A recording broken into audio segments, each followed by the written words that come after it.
Hi everyone, welcome back to my channel. In today's video, I'll be showing you a flip through of my completed 2020 Ink Bucket planner. Before we get started, I want to mention a couple of things. One is that I had no plans of filming when I was using this planner, so I've written a lot of personal things just to protect my privacy, but at the same time showing you guys as to how I use this planner. I have marked a couple of pages here that covers all the different layouts that are there, the monthly layouts, the weekly layouts, the reflections and all of that. So I just hope you find this video helpful. If you have any question, leave it in the comments below. And I do want to mention another thing. The same planner with a same layout is available in the undated version as well. So if you want to pick it up, I'll leave a link to it in the description box below. So there are some pages in the beginning which I didn't use at all because last year my life was very chaotic, and just even I remember like thinking about what I can put here, just like even thinking about that was like a big no. It was just like it didn't serve me at all last year, so I just didn't use it. And I do admit it that in between, I think around March, April or something, I did try to come back and see if I can fill it up. And it was just like it just didn't help me to even try thinking about it. So I left it as it is. And I would like to suggest you that as well. Any pages, if you feel like it's not serving you, like just don't use it. It's totally fine. And this is my first monthly layout. I remember I had gotten these stickers like at that time, I think a month back or something. And I was really excited to sit down and plan these things. Fun fact, I actually filmed this video, but it never made it like on YouTube. I just didn't upload it, and I don't even know what I was thinking, because you guys are like, you keep commenting that my videos are really helping, and I really wish I started uploading like last year itself. Anyways, better late than never. I'm happy I started doing it this year. So how I would mark is, I marked a couple of important dates, which I still do, like New Year, some birthdays and all of that. And because it looked really empty, what I did was I marked some of the national days as well. Like this was National Stickers Day and Vision Board Day. Here's Republic Day, Hot Chocolate Day.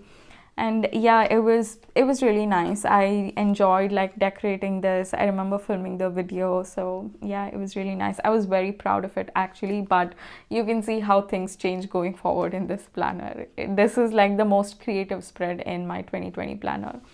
So moving on to another monthly spread. This is in March. You can see the drastic difference between January and March. Like life, guys, my life was very, very different at this point in time. So I marked important dates like my mom's and dad's anniversary, my aunt and uncle's anniversary, and my birthday. And then I was working at a job where I didn't have a fixed schedule. So every single month they would just give us the schedule. And I used the Planner Kate stickers to put that down here. If you have something that is like not regular and it has like inconsistent timings and stuff, you can use to put that down there. And I want to show you another month, I guess, which is here. It's in November. I think this is something that I still follow. It's very similar, but it's more curated at this point in time. I try to match it with the colors and stuff, but last year I really didn't bother about it. First thing that I did was mark my like some of the birthdays that were there. And then whenever I went for grocery shopping, I marked that. I still do that now. It really helps me. And I marked my laundry as well. And this was when I hosted Diwali dinner last year. And I marked my coaching sessions here as well. This is when I had hired a coach, so I was working with a coach, and yeah, I marked my coaching sessions here. Now let's move on to the monthly overview page, one of my favorite sections in this planner. So we had 2 prompts every single month which said, this month I'm attracting in my life, as well as my intentions and agendas. If you see this year's planner, let me just quickly grab it. We do have that section of my intentions and agendas here, but we don't have the, this month I'm attracting in my life. I really loved this prompt, but we do have this block here which said I am looking forward to. So I just covered that up, and I want to use this section for this month I'm attracting in my life. So I want to put that there. I really loved writing these monthly things. I would take my time, just put on some music and do all of these things. So it's really nice. And yeah, you can see here I've put peaceful mind and heart. Oh my god, I can't imagine how chaotic my life was. I really wanted some peace in my life. So I put that there. And then here, intentions and agendas, I've put cultivate the phase of cultivate my phase for the year, one day at a time attitude in everything I do. Like I said, my life was very chaotic, so I really wanted to take things one day at a time, just focus on that particular day and not really worry about the future or not really worry about the past as well. And it really helped me, guys. I highly suggest you to have some sort of a word or a phrase that will help you guide you throughout the year. It's really helping me. And for 2021 as well, I have created it. I think I'll be uploading a podcast episode on that this week or sometime next week. So keep an eye out on that. And it helped me so much that when I decided to launch my podcast, I named it as One Day at a Time as well. And then my yoga challenge here, develop the habit of journaling. It's so interesting to come back and read all of these things that I'd written at that point in time, because now journaling is like my daily routine. It's like how you take a bath or you eat food and you brush your teeth. Journaling is something like that for me. I do it almost every single day. I think I do it every single day, to be really honest. So yeah, it's really nice, because you often feel that you're not growing fast enough or you're not moving ahead fast enough. But just 1 year back, it's like 12 months back, I didn't even have this in my life, and I put here as develop the habit. And I'm so proud of myself that I really gave in my 100% to develop that habit. And here's another example. So here I've put this month I'm attracting in my life some healthy habits, creativity, abundance of wealth, new business. I remember, I think I had lost my job by this point, yeah, because of COVID in April. By April, I had lost my job. So yeah, and that's when I thought of starting a new business. So I've put that there. And then I also had my final exam of my first year. I had taken up entrepreneurship. So I put successful completion, which I completed successfully, connection with family and friends. And then my intentions and agendas, again, another yoga challenge. Here, oh my god, this 30 days stop overthinking challenge, I just feel like it fell into my lap at the right time.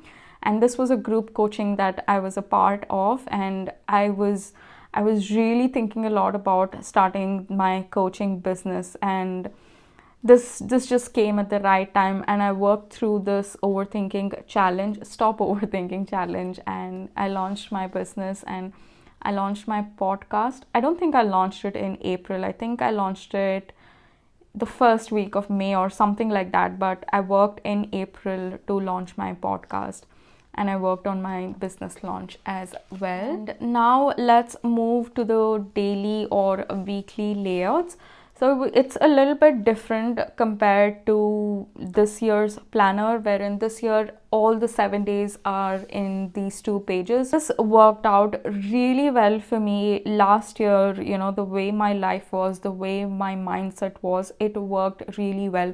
I just wanted some sort of a routine in my life, because there were huge changes in my life. It was very quick. It was like one moment I was in this life wherein I was going to office, working and all of that. And the very next moment, I feel like I was thrown into a different country. Sorry, not thrown into, I chose to come here, but it just felt like that. It felt like, oh my God, my life has drastically changed, that, yeah, it was pretty chaotic and I really wanted some routine. So what I did was, on this side of the page, I started putting in the things that I wanted to do that particular day, like my daily habits and some additional things as well. So you can see here I put down journaling, reading, meditation, my yoga, and then another reading. And then the same thing, I was just putting, like, on each day I was putting the same thing and some of the daily things, like daily routine things that I wanted to get it done. And on this side of the page, where I think it said notes and ideas or notes and doodles or something, so I put things that I wanted to be highlighted or I wanted to remember, or just like things like that. Yeah, I just put those things. And then let's move on to another weekly page. So yeah, at the beginning of every week we had this affirmation as well as a gratefulness section. We have the same thing this year as well, but it's just a little bit different. The setup is a bit different. And yeah, my daily habits here and some things that I wanted to highlight. And I think this was the first time that I got coached, and the girl who coached me, she was launching her coaching business and she wanted to test some things out. That's why she was just offering her services for free. And I applied and I got through, and I'm really grateful for that, because at that point in my life it helped me a lot. And then towards, like, after a certain period of time, I ended up hiring a coach as well. Like, I paid money and I hired a coach. The best way to tell whether you need a coach or not is whenever you see an opportunity for growth, that is when you know you need a coach. And coaches just help in, you know, accelerating the speed. That's what I've observed with me, like my first-hand experience, as well as when I'm coaching my clients. That's what I see as well. The way, like, you know, we experience growth from when we got in, like when we started coaching, and then by the end of 4 weeks or by the end of 6 weeks or 8 weeks, usually coaching programs are, you know, take this long. Yeah, it's very, like, there's a huge marginal difference in, like, in just the way you are and how you grow is really nice. This is another weekly, like, spread, and this was my first coaching session as a coach. Like, this was my first client, and it's so nice, like, to go back and see. I'm really enjoying this, actually. Okay, now let's move on to the end of the week reflections. And here we have like 4 parts. The first one that says, okay, you've got through the week, what are you doing to unwind and relax? So as to just put down some things. And again, trying to reiterate the point, just because you have all this space doesn't mean that you have to fill it. Just keep that in mind. And here I wrote yoga, and then going for a winter walk to the lake, and end of the week reflection. Basically, the reflection question, like, it's the same, and it's divided into 3 parts. One is highlight of the week. One is something that did not go as per the plan and what are you going to do about it. And then another thing is, when did you feel the most in tune with yourself in the past week? This question is really nice. The same one is there, so I just use it. And then here we had a weekly, like, expenses section, and I think I didn't have any weekly expenses that week, so I just continued writing. And then we had this dreams for next week. The weekly expenses is still there, but I don't think we have this. And another end of the week reflections. So yeah, I just went on a walk to relax, and here I just wrote my highlights for that week, and I didn't answer any other questions, because yeah, just use, think about your current mindset, what you need at that point in time. Use your planner as per that. You need not follow everything like to the point. And here I mark my weekly expenses. Guys, if you're trying to like manage your finances and trying to get things on track, start using this section. We have it in our new planner. Start using it. It is very helpful. And this is another end of the week reflections. And see, look at this. Even in June, I used to put down the same things like my journal, and I had already started doing my affirmations by then. My daily stoic reading, yoga, walking, journaling, meditation, just the same thing, and it worked out really well. Even now, sometimes I put down my daily habits as well. And I really wish the Ink Bucket planner that you picked for this year serves your purpose. And yeah, it was really fun for me to go through my planner with you guys and have a look at it. A part of me feels like I need to grab the undated version and just save it, because it helped me so much. This layout really helped me. But for now my 2021 planner is working pretty fine, so I'm just gonna go with this. And I hope this video helped you. If it did, then please consider subscribing and also give this video a thumbs up. It really helps my channel. So yeah, that's it for today's video, and I'll see you in my next one. Bye.